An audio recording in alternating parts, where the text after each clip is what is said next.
What Birmingham would be like today without Martha Baldwin is hard to picture. She has an outsized legacy that would be far too much to cover in one episode.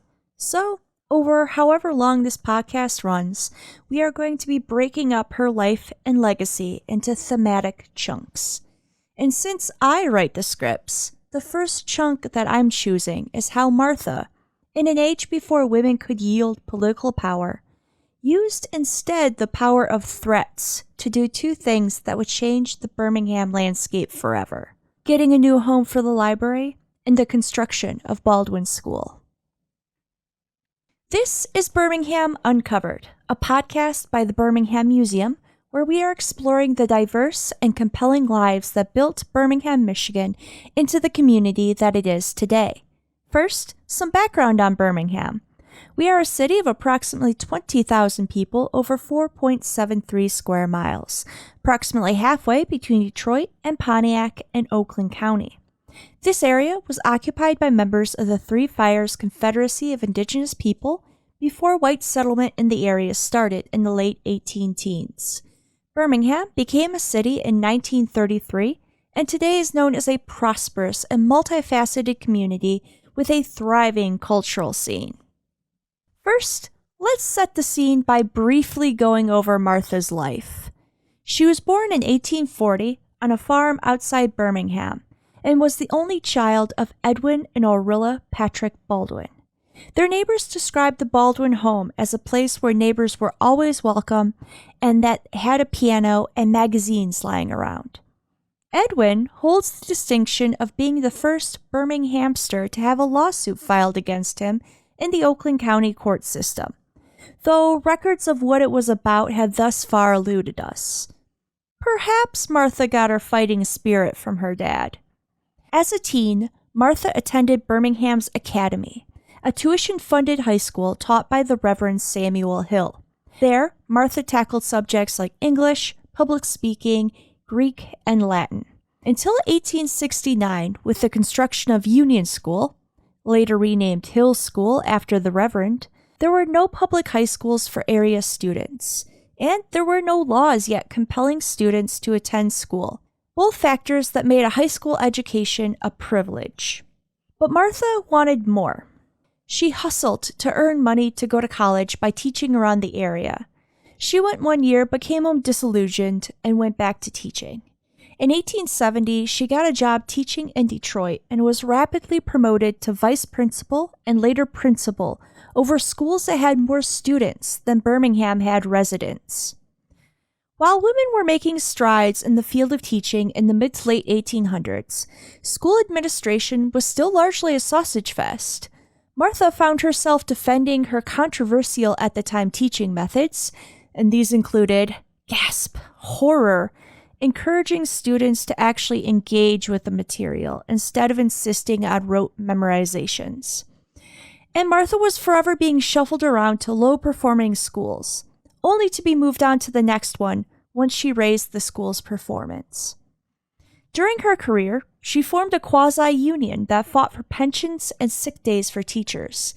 At this time period, getting the flu could very well lead to you being fired because there were no sick days or other protections for workers. She retired from teaching, either because Detroit passed a policy requiring teachers to be residents of the city, or she was forced out of the district. We have two versions of the story. There was a policy, and Martha, who only boarded in the city during the school year and returned to Birmingham during school vacations, could very well have refused. But we also have statements about how students and their parents sent in letters of support of her to the school district. So right now, either is possible. We don't have evidence one way or the other. But during her career and after, until her death in 1913, she was heavily involved in Birmingham business. Sidewalks? Martha. The early water system? Martha. The parks? Martha. Installing garbage cans to keep litter off her newly installed sidewalks? Martha. The preservation of Greenwood Cemetery? Martha. Beautifying the community? Martha. Local suffrage societies? Martha. Creating a child army to do her bidding? Martha. And okay, my boss insists that I explain the child army thing. Martha used her experience as an educator to recruit local children into picking up litter, planting flowers and trees, and to harass their parents into supporting her other endeavors. My boss doesn't appreciate me using the term child army, but I think it's hilarious, so I do it often. Martha also once had a minister arrested for damaging a shade tree by tying his horse to it. Additionally, she was quoted as saying, quote, "The more I see of men, the more I appreciate dogs," end quote. Truly an icon. Let's talk about the Library Association, which was a big deal in Birmingham. In 1861, Martha Baldwin convinced 19 other members of a recently disbanded secret fraternal organization to pool their funds and buy books. A secret fraternal group? In our Birmingham? It's more likely than you think. The organization was the International Order of the Good Templars. They were an order dedicated to that most popular social movements of the latter 1800s. Temperance. They still exist, by the way, and describe themselves as, quote, "the premier global interlocutor for evidence-based policy measures and community-based interventions to prevent and reduce harm caused by alcohol and other drugs," end quote. Their constitution states that this will lead to the liberation of peoples of the world, thus leading to a richer, freer, and more rewarding life. The name comes from tales about how members of the Knights Templar in the Middle Ages avoided the vice of alcohol and instead drank sour milk. Delicious. This order was based upon Freemasonry, with rituals and secret handshakes and all of that fun stuff. What made it different, though, was that they admitted women as equal members, as well as folks of all ethnic and racial backgrounds. This shouldn't be too much of a surprise if you know that temperance was widely supported by women. Temperance was an incredibly popular social movement in the 1800s. It sought the complete banning of the social evil of alcohol. It was seen as a woman's issue, even though A, many men were supporters, and B, women weren't the primary users of alcohol. But women and children were often the ones who bore the brunt of alcohol abuse. In a previous episode, I explained the legal concept of coverture, which held that a married woman wasn't a legal entity of her own, and any assets or property she brought into the marriage or acquired during it were legally her husband's to do whatever he felt like with it. So, if your husband got drunk and, say, spent his paycheck at the bar or gambled away the home, his wife and children were left with no recourse. Temperance newspapers and pamphlets of the time period also spotlight the problem of domestic violence, with stories and illustrations of women and children being battered by drunken husbands and fathers. Even in the case of physical violence, women were often trapped and not able to legally or financially separate from their abusers. Assets and money weren't the only things that a husband owned. Children were considered the legal property of the father. So, even if a woman could get away from a husband who was financially irresponsible or violent while under the influence of alcohol, it often meant that she had to leave her children behind. Supporters of temperance were almost always in support of suffrage, seeing the vote of women as a vote for moral uprightness. Many who were against temperance feared that prohibition would be the law of the land if women got the right to vote. And they weren't exactly wrong about that. In 1868, Birmingham's chapter of the Good Templars disbanded. We don't know why, but seeing as how we have very few documents even talking about them, that might indicate that they weren't super popular. And when the order closed in Birmingham, they distributed the assets to all the former members, and everyone got $2.50. In the 1860s, you could buy a good pair of rubber boots for about that amount.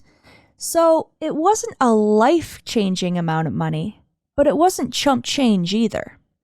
And it should be no surprise that folks who are interested in the betterment of society via women's suffrage and temperance were also in favor of greater widespread education.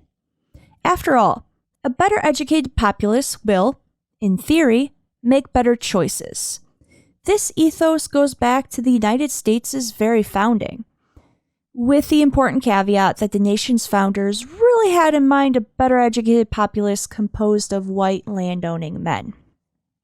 The social and economic landscape post-Civil War had a lot to do with it as well. 1 out of every 4 men who went off to fight didn't come home.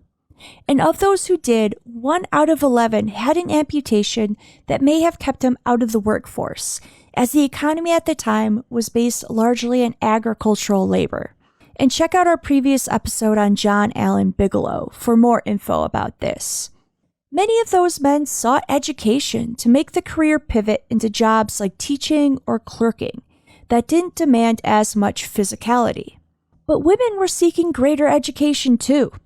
Many who had husbands or fathers who died were now left holding the reins of family farms or businesses, or they were simply left as the main breadwinner in a world that didn't offer many legal career opportunities for married women. Many single women were now facing a world where they might not ever marry due to a shrunken dating pool, and those women had to figure out how to support themselves. Both men and women were adrift in a brand new world where greater education and greater rights and responsibilities for women seemed like the only way forward. While women's suffrage had proponents and support from the earliest days of European settlement on the shores of what would become the United States, the period after the Civil War is where this really catches fire.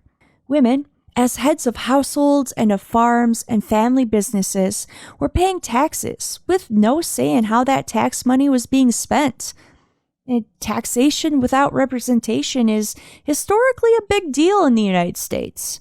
And they had few financial, legal, or social privileges and protections to provide for themselves and their families. It also shouldn't be a surprise that this period also sees a rise in compulsory public education. It shouldn't be a surprise that this period also sees a rise in compulsory public education.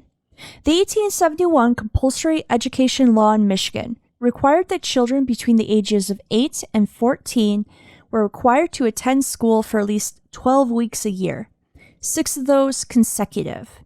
Schools swelled, and the demand for teachers rose, and that's how Martha found her way into a job with the Detroit school system. But back to the Library Association. At the first meeting, the Library Society had 19 members and $68.47. $48.75 of which were immediately spent on 48 volumes for the new library. The staff of the library wants to know what those volumes were. I want to know, and I'm sure you want to know. But a list of the titles doesn't seem to exist, sadly. If you or a loved one knows or has documentation concerning these titles, please share it with the museum, and we'll be sure to share it with our good friends at the Baldwin Public Library. What titles might they have bought? Well, Uncle Tom's Cabin was a bestseller at this time, and Charles Dickens was also very popular. Both would have fit the members' reformist sensibilities as well. Martha was appointed secretary and librarian at that first meeting, and she did express frustration at the lack of books. Her mom told her to chill, though, and she did. That first library lived in the home of Martha's mom. Martha's parents now lived in the village in a home that still stands next to the museum's Hunter House, and then later in the home of Mrs. John Baldwin.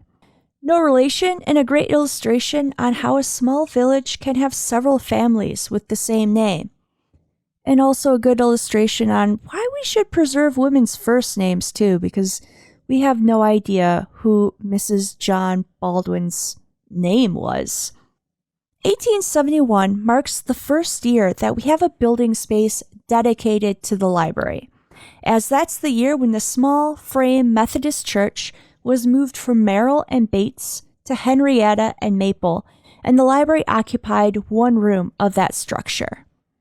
By 1879, 11 years after its founding, the association owned 724 books, a testament to a growing membership.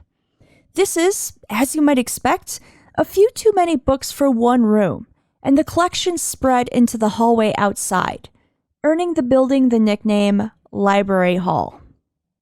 But it wasn't just membership dues of $1 per year bringing in the funds for the ever-growing collection of books. The association was constantly putting on events and fundraisers. Parties, socials, fairs, baby shows, soap shows, and shoe sales were all well and good, but nothing brought in the money quite like the masquerades. The association began throwing them in 1875. Martha wrote that she was initially hesitant to throw them, but she couldn't deny that masked revelry really brought in the moolah. These parties would get so raucous that in 1882, residents petitioned the village to do something about it, and the council implored that the noise levels be kept down. In the late 1800s, we see a society called the Ladies' Library Association, as it seems, by this point, to have more female than male members. But they did have male friends in high places. Local merchant Hugh Irving funded an addition to the Methodist Church to make more room for the library. And George Mitchell, a former student of Martha's during her Birmingham teaching days, Child Army Rise Up, published articles in the Birmingham Eccentric, the newspaper he founded with his BFF Elmarin Whitehead in support of the library. One of the strategies Mitchell and Whitehead employed was writing letters to the editor seemingly against the Library Association and their plans, riddled with bad grammar and misspellings, making the library's detractors look like ignoramuses who could really use its services. By the 1890s, the library's collection had grown so large that it needed to expand again. Martha, as always, had a plan not just for the library, but a plan to make the village of Birmingham better. The association bought a plot of land on the corner of Maple and what is today Old Woodward. Back then it was just Woodward. But they didn't have enough funds to erect a building on the site. But what if they got the municipal offices to also share the building? Then they could get more from the public for a fundraiser and then erect an even bigger, grander looking building. Sounds like a win-win, right? The men on the village council didn't see it that way, and they didn't want to share a building and pay rent to a bunch of women. Oh well, Martha said, I guess us women will just have to build a cheap sheet metal building then. Sure, it'll be an eyesore and located right in the center of the village. And then, just like some cheese into an enchilada recipe, the council folded. In 1893, a new 2-story brick library and municipal building was built on the corner. Even in the 1890s, one could not mess with the aesthetics of downtown Birmingham and its high-valued real estate. By 1905, the library had over 2,000 volumes that could be checked out by library members. In 1907, the voters of Birmingham, and it should be remembered by then that the women of the community still couldn't vote, voted to create a true public library and absorb the Library Association. Unfortunately, Martha would not live long enough to see the library building that bears her name on the corner of Martin and Chester Streets. But Jenny Keyes, an original member of the society, was present in 1927 when the Baldwin Public Library opened for the very first time.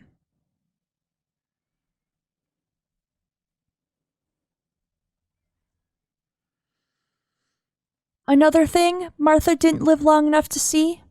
Title IX.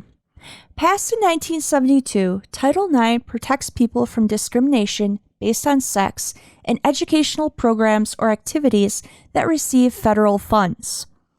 Martha had seen with her own eyes how girls and women were prevented from taking certain classes or educational paths and kept out of sporting activities.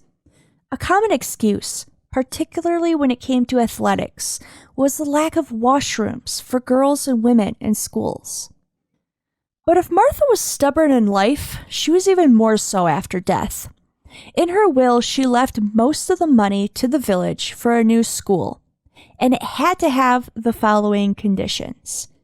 It had to contain equal washroom facilities for both boys and girls. It had to have a large auditorium, and it had to be named Baldwin School. And knowing how slowly governments can move, and having no time, even in death, for that sort of tomfoolery, she stipulated the money had to be used within 2 years, or that money would go to the Cemetery Association. The cornerstone for Baldwin School was laid in 1916 and welcomed its first classes in 1918. It recently took the city years just to get a new logo, so going from nothing to construction in 3 years is absolutely huge. Baldwin School served generations of Birmingham students until it was demolished in 1973. You can still see the cornerstone built in the Chester Street parking deck that currently stands where the school is located, at the corner of Southfield and Maple. However, the school is on Google Maps and apparently is only temporarily closed. I'm not saying that Martha's ghost is tampering with Google Maps servers, but I am strongly implying it. And while Martha is Birmingham's patron saint, she wasn't alone. There were Marthas all over the country, founding libraries, fighting for the rights of women and children, and ensuring that educational opportunities continued even after their deaths. In lieu of political power, other strategies had to be employed. Some worked with and through their husbands or male friends and relatives. Some used the power of words to convince the male voting public. Some sought strength in numbers and formed women's societies and associations. And others, like Martha, used a little bit of everything above, as well as some very well-placed threats with financial leverage. In 1920, 7 years after her death, American women legally gained the right to vote, with some exceptions. For example, black voters' rights weren't fully protected until the Voting Rights Act of 1965, and Native Americans weren't even granted citizenship until 1924. Try to wrap your brain around that. How the political landscape changed after that is too big of a topic to cover now, but we will in future episodes. Martha's influence was felt long after her death in the women and men that she inspired to pursue civic engagement and leadership, as well as the institutions and organizations she left behind. Somebody get Nick and Vanessa Lachey on the phone. I have a new idea for the next season of The Ultimatum. Contestants will see who can get a public school or library built the fastest by threatening local governments. It'll be ratings gold. Join us next time as we partner with the Birmingham Shopping District for a limited series on the evolution and development of Birmingham's commercial downtown. Exploring the lives of 6 individuals, we'll see how Birmingham went from a market village to an upscale retail destination. In our first episode, we'll talk about Edwin A. O'Neill, a skilled leather worker who began his business by creating horse harnesses in the village and adapting his business to the times, first by selling and fixing bicycles, and then by selling automotive accessories. It's a story of not just shifting business trends, but also how everyday people found agency and personal liberation in the new methods of transportation. I'm Caitlin Donnelly, and thank you so much for listening. For a full transcript of this episode, as well as pictures and documents related to Martha Baldwin and her threats, check out our website. The link is in the show notes. For questions, comments, or episode suggestions, feel free to email us at museum@bhamgov.org. If you've enjoyed this episode, please leave us a rating and review so others can find us. I'm Caitlin Donnelly, and thank you so much for listening.